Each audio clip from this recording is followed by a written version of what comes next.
Hi, in this video I'm going to show you how to check the fluid levels on Range Rover Land Rover. That is a 2014. It's a 4.8 diesel. Okay, if your vehicle is identical, then I show you how to check the levels.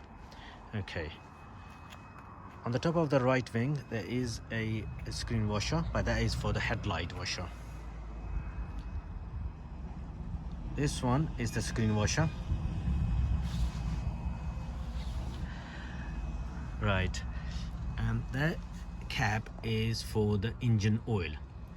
For these models you can't check, you don't have the dipstick, you can't check from the dipstick. You have to check electronically inside the car dashboard. You can check my other videos. I have explained how to check electronically. Okay, that is the engine oil. Okay, that's very important. There's engine coolant, antifreeze top up.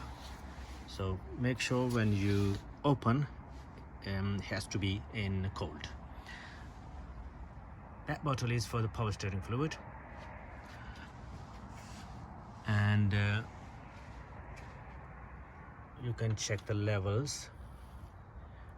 And same with this one, there's a level, and make sure don't fill up right to the top. It has to be on maximum level. The screen washer you can fill up right to the top, and same with the engine, you have to check inside. You don't have the dipstick. I think that will help for the new beginners who don't know how to fill up, how to check the levels on the vehicle. Thanks for watching. Bye.